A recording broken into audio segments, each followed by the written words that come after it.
Alright, this is part 2 of my essay, Fluoride. Good for business, but is it good for us? Okay, here goes. Countless scientists, contractors, and workers employed by the Manhattan Project and its subsidiaries were getting poisoned by fluoride at various job sites. Farmers from surrounding properties were also watching helplessly as their orchards and farms were being decimated due to the fact that factories were, quote, belching out mass quantities of hydrogen fluoride, at least 30,000 pounds and perhaps as much as 165,000 pounds each month. Bryson, 76. Joel Griffith, a medical writer whose seminal writings served as an inspiration to many, revealed the true horror of fluoride pollution on one Indian reservation. Cows crawled around the pasture on their bellies, inching along like giant snails. Some died kneeling after giving birth to stunted calves. Others kept on crawling until no longer able to chew because their teeth had crumbled down to the nerves. They began to starve.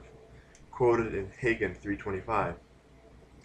It is no surprise, then, that a comprehensive report compiled by the U.S. Department of Agriculture in 1970 stated that, quote, airborne fluorides have caused more worldwide damage to domestic animals than any other air pollutant.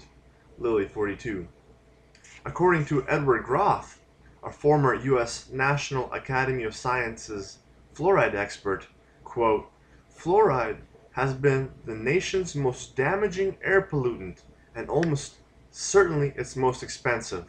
From 1957 to 1968, fluoride was responsible for more damage claims than all 20 other major air pollutants combined. Quoted in Bryson 197. As the negative publicity of the desolation escalated and caused widespread outrage, big industry's prophylactic strategy was clear. Quote, get dominion over basic science, wrestle control of health information from labor groups, and in turn, reinvest that medical expertise in the hands of industry-anointed specialists. Bryson, 37. The trail of historic documents reveals that this is exactly what transpired.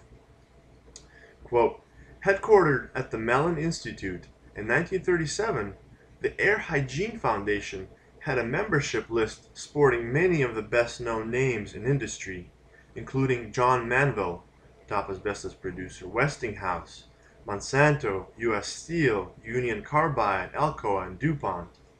Bryson, 27.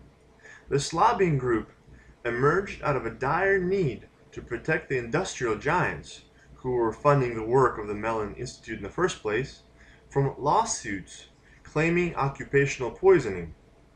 The foundation served as the headquarters for academic research, which would provide industry lawyers with scientific evidence to corroborate their claims in court. One example of their greatest accomplishments, besides downplaying fluoride's toxicity, was the work of Dr. Paul Gross, whose scientific evidence allowed top manufacturers to battle and win asbestos lawsuits well into the 1960s. Francis Frary, another notable Air Hygiene Foundation member who was also the director of research at the Aluminum Company of America, Alcoa, made, quote, early suggestions to Gerald Judy Cox, a researcher at the Mellon Institute, end quote, who held a fellowship from Alcoa that, quote, fluoride might make strong teeth. Bryson, XXII. Even though such concept would contradict the findings of earlier dental studies carried out at Johns Hopkins, Gerald Cox later told the historian Donald McNeil that it was the, quote, first time I ever gave fluorine a thought, quoted in Bryson, 40. The subtle mechanisms of change were set into motion by the industry's top echelons. A herald of the new agenda was Gerald Cox's 1939 speech to the Waterworks Association, in which he declared that, quote, the present trend towards complete removal of fluorine from water and food may need some reversal. Quoted in Connett, 80. And then the most astounding and inconceivable event, as if derailing from science fiction, stay in the pages of U.S. history. On January 25, 1945, the city of Grand Rapids, Michigan, became the site of America's first fluoridation experiment. This was to be a 10-year study, complete with a control, non-fluoridated, neighboring city of Muskegon. Shortly after, a similar study was established for Newburgh, New York. In this setup, Kingston, New York would be the controlled city with no artificial fluoridation.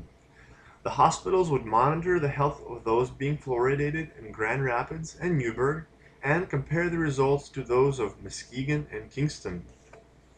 In a relatively short amount of time, the U.S. Public Health Service abruptly reversed its prior decision and endorsed fluoridation in 1950. It is important to note here that none of those fluoridation experiments which were carried out on Grand Rapids and Newburgh were even close to being complete. But for some strange reason, the Department of the Army endorsed artificial fluoridation shortly after, as did the delegates of the American Dental Association in October 1950. In a bizarre fashion, the American Medical Association joined the fluoridation bandwagon on December 1951. From the historic vantage point, none of these actions seem to follow the cognitive pattern of scientific progress. A closer analysis reveals that public water fluoridation was actually the fecund result of much strategic planning and carefully coordinated effort originating from the synergistic relationship between the U.S. military and the manufacturing industry.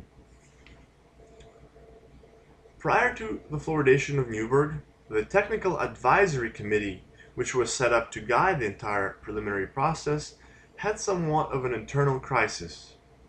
Dr. H. Tranley Dean, the top fluoride scientist at the U.S. Public Health Service, who would be remembered as the father of fluoridation, initially opposed the public fluoridation trial, quote, fearing fluoride's toxicity, Bryson 84.